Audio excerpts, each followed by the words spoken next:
Seguimos en Noticias 3.0. Estamos conversando con Ariel Aguilar, el vicepresidente de CEGERA, una cámara, una confederación general de empresarios de la República Argentina, y le habíamos hecho dos cuestiones. Una, cómo incidía en el mundo empresarial, que no es estrictamente el mundo pyme, ¿no es cierto?, pero el mundo gran empresarial argentino, todo este tema de los cuadernos, ¿no es cierto?, y las presuntas implicaciones que tendrían sectores del establishment económico argentino con esto.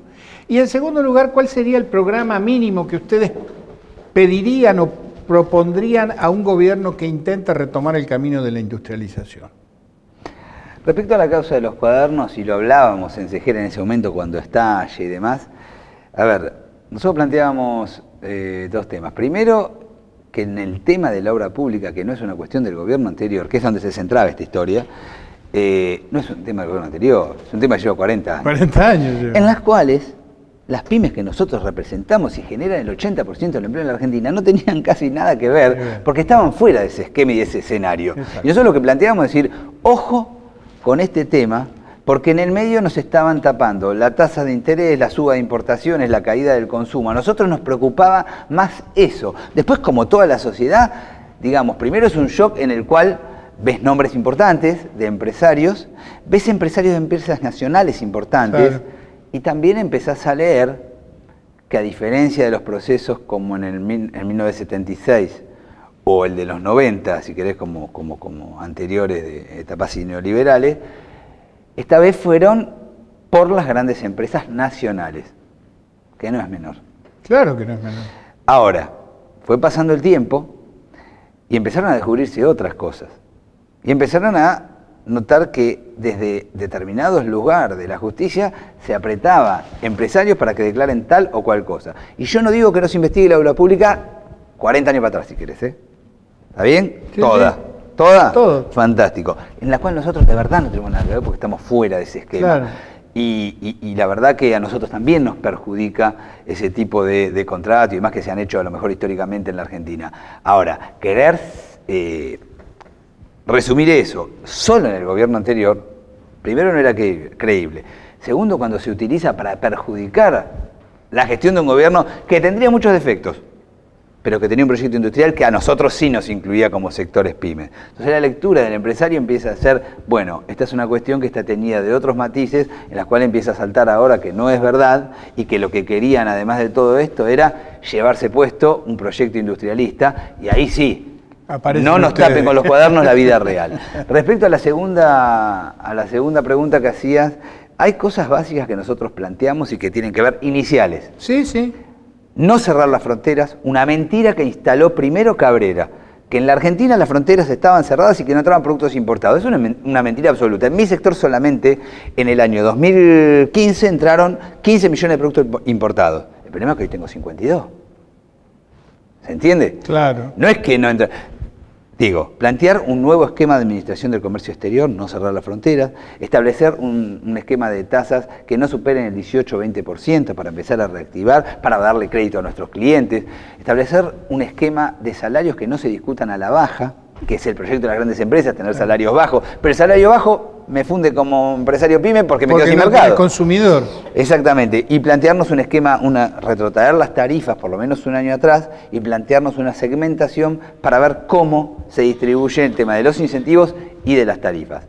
Y en una segunda parte, claramente, sí tenemos que hablar del nuevo esquema de derechos y reintegros, ¿sí? Para fomentar el valor agregado, para ver cómo derrama esa... Te veo un ejemplo de la mía, del cuero. El 90% de los cueros históricamente se exportan en la Argentina. Bueno, fantástico.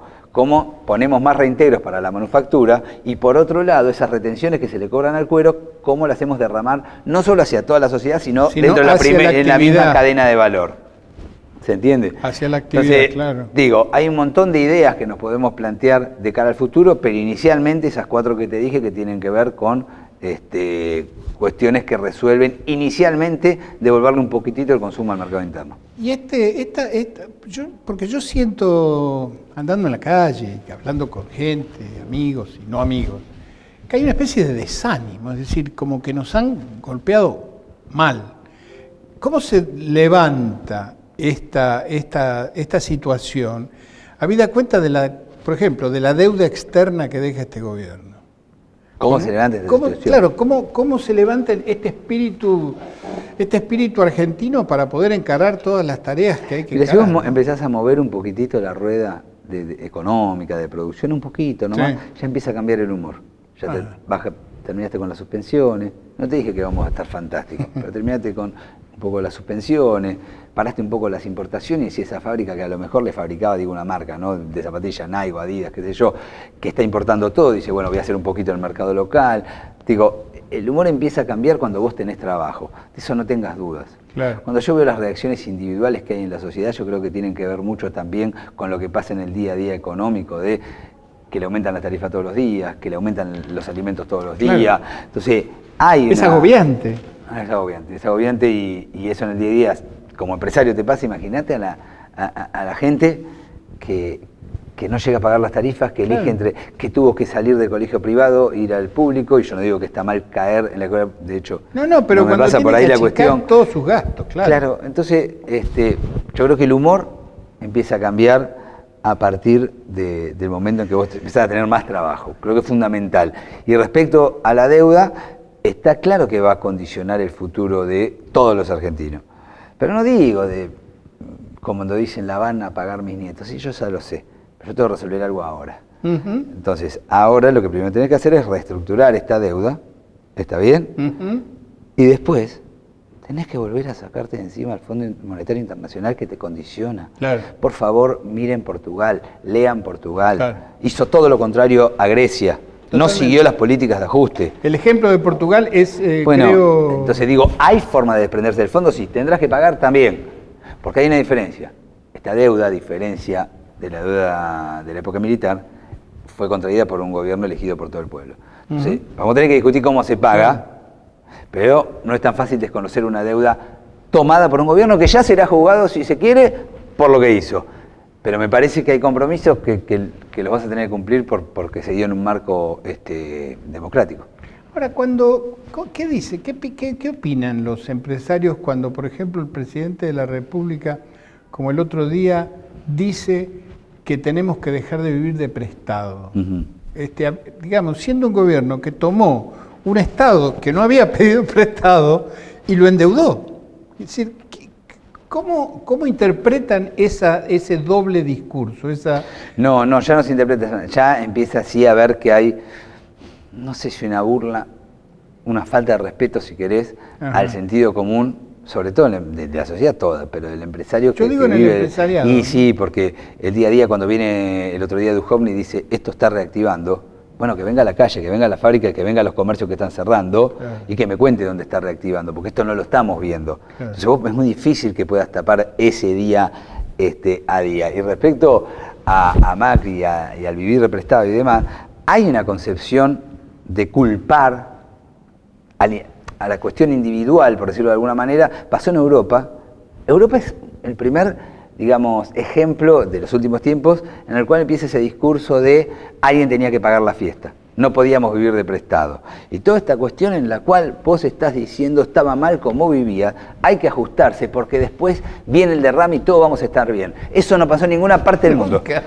En ninguna parte del mundo. Entonces, la gente se ajusta un poquito, otro poquito, y primero dejás el aire, después dejás las vacaciones, después dejás el colegio de los chicos, después dejás la prepaga. ¿Ahora vas a pedir que deje de comer? Está en la ecuación. Por eso digo, me parece que cuando él dice eso, ya la sociedad, cada vez que dice una cosa así, yo creo que le resta votos. Cada vez que dice una cosa así en el empresariado, sobre todo, le resta votos. Porque nosotros sabemos que esa no es la realidad. ¿Cuál sería la clave para derrotar electoralmente al proyecto de Cambiemos?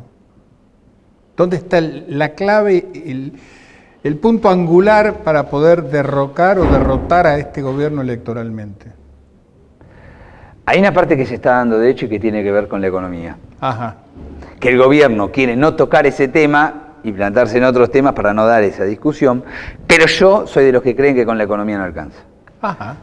Yo soy de los que creen que hay otra cuestión subjetiva del querer ser, de los medios de comunicación, de más lo ideológico, aspiracional, cultural, digamos. De lo aspiracional también, y ahí Claro, yo no soy sociólogo, no me quiero meter tan ahí, pero sí hay una cuestión aspiracional en todo esto, en la cual vos con un empresario, después de hablar un rato, le decís, vamos a hacer una ecuación no de cómo estaba, sino del tema plata. ¿Está bien? La otra vez estábamos hablando con algunos del campo y ellos nos planteaban el tema de las retenciones. Ajá. Y resulta que cuando hacían la cuenta, en la época que el gobierno anterior le ponía retención y se quejaban creyéndose Globo Copatel, resulta que tenían el combustible subsidiado, tasas, una etapa al 0% durante 6 meses, ¿está bien? Un esquema de tarifa subsidiado. Entonces hoy cuando hacen la cuenta, y te pones a hablar de la cuenta, bueno, ¿cuánto perdías con retención y cuánto perdiste cuando dejaron de subvencionarte todo este tipo de cuestiones? Y ya se empieza a ver desde otro lugar. Por eso yo creo que hay mucho trabajo de este empresariado pyme, de hablar con los colegas, de hablar con el empresario, de decirle que no se vuelva a pegar un tiro en el pie porque nos pega un pie. Ya no me importa tanto que se pegue un tiro en el pie solo, ya lo hiciste una vez, pero no nos lleven puesto a todos. Porque ¿sabés qué pasa? Yo todos los días tengo que abrir la fábrica y si no tengo trabajo, nada, me tengo que ir al país. Digo, y esto nos pasa a todos. Entonces, sí me parece que hay un trabajo, si querés, del empresariado hacia el empresariado, de ubicarnos en el lugar que estamos y qué queremos crecer y cómo queremos crecer en esta Argentina de crecimiento colectivo que nos planteamos. Una última pregunta, Ariel, ¿en qué momento te diste cuenta que no alcanzaba con tu actividad individual como empresario y tenías que generar algún tipo de actitud colectiva? Personalmente lo entendí siempre. Ajá. ¿Sí? Porque yo creo en eso, sí, yo creo en la actividad política y en la actividad gremial como herramientas de cambio. Creo que la salida no es individual, se demostró que no es individual. Yo tengo cantidad de tipos que invirtieron, se mataron, todo, y son los mismos tipos que dicen que se levantaban a las 6 de la mañana y hoy se siguen levantando a las 6 de la mañana, hoy se funden y antes ganaban plata. Claro. Entonces, Claro. pero sí me hago una culpa de algo que nosotros no hicimos, porque había laburo, no nos dábamos cuenta, crecían los sectores, creamos 200.000 pymes hasta el 2015, que fue esto de no explicar que no es gratuito, ni es una decisión solamente empresaria, fabricar una camisa, una sartén o un satélite, que eso es una decisión política. Que si un país decide administrar el comercio exterior vas a fabricar más, que si un país decide subsidiar las tarifas para que produzcas más, vas a producir más. Y que si un país decide poner la tasa, un Estado decide poner la tasa al 18%, vas a tomar créditos y vas a comprar máquinas. Bueno, esa conciencia de lo que se estaba generando, yo creo que muchos teníamos que haber ido más al hueso de decir, che, esto no está cerrado ni es definitivo. Este es un proyecto político. Te podrá gustar o no, después lo cambiamos, lo discutimos, lo que quiera, pero no negociemos más la producción y el trabajo. Claro. Creo que es la última vez que nosotros podemos negociar eso, porque realmente nos quedamos sin industria. Ariel Aguilar, muchas gracias por visitar Noticias 3.0. Un placer. Gracias Seguimos, por la invitación. no se vayan.